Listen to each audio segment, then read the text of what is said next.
नमस्कार दोस्तों, स्वागत है आपका भजन ज्ञान चैनल में। वैशाख महात्म्य 13वां अध्याय। इस कथा में दिया हुआ कि वैशाख मास में छाता दान करने का क्या महत्व है। अगर हम छाता दान करते हैं वैशाख मास में तो उसका क्या फल प्राप्त होगा, उसके बारे में दिया हुआ इस अध्याय में। अब यह कथा सुनकर राजा ने श्रुतदेव से प्रश्न किया कि हे ब्राह्मण, वैशाख मास में छत्र दान करने का क्या महात्मा है, कृपा करके विस्तार पूर्वक बतलाइए।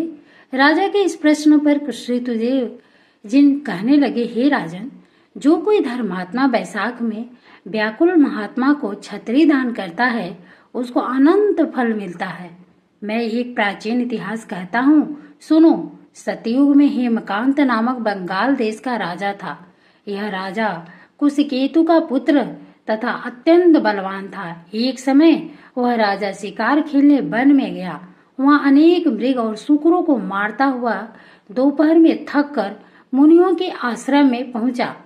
उस समय सतर्ची नामक ऋषि ध्यान लगाए समाधि अवस्था में बैठे हुए थे। उनको यह भी मालूम न हुआ कि आश्रम में कौन आया है।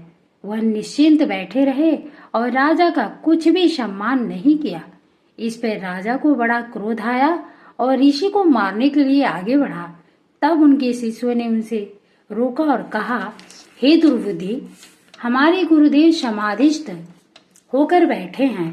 उनको यह भी पता नहीं कि बाहर क्या हो रहा है, इसलिए क्रोध करना उचित नहीं है। तब राजा कहने लगा, हे ब्राह्मणों, मैं थक गया हूँ और तुमने मेरा अतिथि सत्कार नहीं किया। तब शिष्यों ने कहा, हम तो गुरु के अधीन हैं, बिना गुरु की आज्ञा के कुछ भी नहीं कर सकते। शिष्यों का ऐसा प्रत्युत्तर सुनकर क्रोध से राजा ने अपना धनुष उठा लिया और कहने लगा कि मुझसे दान लेकर अन्न खाने वाले मुझको ही शिक्षा देते हो। ऐसे कृतधनों को अवश्य मारना चाहिए। इतना कहकर राजा उन पर बाण चलाने लगा, जिससे भयभीत होकर शिष्य भागने लगे। तो राजा के सैनिकों ने उनको चारों तरफ से घेर लिया। राजा ने उनमें से 300 शिष्यों को मार दिया। शेष भाग गए। अब आश्रम में कोई न रहा तो सैनिकों ने वहां की सब वस्तुएं लूटकर खूब भोजन किया। सायंकाल राजा जब अपने घर आया तो उसके पिता कुशकेतु ने यह सारा वृत्तांत सुनकर पुत्र की बहुत निंदा की तथा घर से निकाल दिया। जब पिता ने उसे त्याग दिया तो वह वन को चला गया और अत्यंत व्याकुल हो इधर उधर फिरने लगा और ब्रह्म हत्या उसे सताने लगी। इस प्रकार उस दुरात्मा को फिरते फिरते 28 वर्ष बीत गए। तब एक दिन त्रित नामक ऋषि वैशाख मास में तीर्थ यात्रा करते हुए उसी वन में आए और धूप से व्याकुल हो मूर्छा खाकर गिर पड़े। दयोग से हेमकांत के मन में मुनि को गिरते देख दया उत्पन्न हुई। उसने ढाक की पत्तों की छतरी बना के मुनि के सिर पर लगाई और अलम्बूसा का जल पिलाया। इस उपचार से वे मूर्छा से निर्वित हुए तथा इंद्रियों में कुछ चैतन्यता आ जाने से शनै शनै गांव में पहुंचे। इस छतरी दान के पुण्य के प्रभाव से उसकी 300 ब्रह्महत्याएं क्षण भर में दूर हो गई।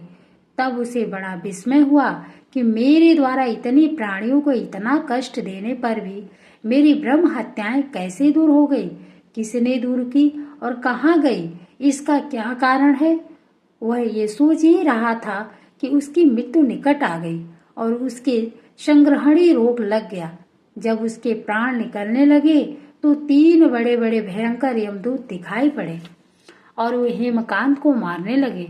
तब वो मौन साध कर छत्रदान को याद कर विष्णु भगवान को याद करने लगा। भगवान ने उसी में समय अपने मंत्री विश्वक्सेन को आज्ञा दी कि यमदूतों को रोको और वैशाख मास में छत्री दान करने वाले हेमकांत की रक्षा करो। वह वैशाख मास में छतरी का दान करने से निष्पाप हो चुका है। इस कारण तुम उसे कुशकेतु के पास ले जाकर उसका राज्य भी दिलाओ। भगवान की इस आज्ञा को पाकर विश्वक्सेन हेमकांत के पास जा पहुंचा। उसने उसे यमदूतों से मुक्त कराया और निरोग भी कर दिया। फिर वह उसे साथ लेकर उसके पिता के पास पहुंचा और उन्हें भगवान विष्णु का आदेश सुना दिया। भगवान की आज्ञा को सिरोधार्य कर राजा कुशकेतु ने हेमकांत को अपना राजपाट सौंप दिया और स्वयं पत्नी को साथ ले वन में तपस्या करने के लिए चला गया। हेमकांत वैशाख मास के प्रभाव को समझ चुका था, अतः उसने बड़ी लगन के साथ सदैव वैशाख मास का सेवन किया, यथोचित दान दिया, छत्री और जल का दान किया। इस पुण्य के प्रभाव से वह सभी प्रकार से सुखी और संपन्न बना रहा। उसके यश और वैभव में निरंतर वृद्धि होती रही। वह इस लोक में समस्त श्रेष्ठ सुखों को भोगता हुआ पुत्र पौत्रादि से भी सुखी बना रहा और अंत में विष्णु लोक को प्राप्त हुआ। हे राजन, इस प्रकार यह व्रत धर्म, अर्थ, काम तथा मोक्ष इन चारों फलों को देने वाला है। यह वैशाख मास सचमुच ही अति श्रेष्ठ फल देने वाला है। राधे राधे, धन्यवाद। वीडियो अच्छी लगे तो लाइक करिए और दूसरों को भी शेयर करिए, ताकि इस वैशाख मास में उन्हें भी कुछ जानकारी हो और वो भी करे और इस वैशाख के धर्म का पालन करे, इसका फल प्राप्त उन्हें भी हो।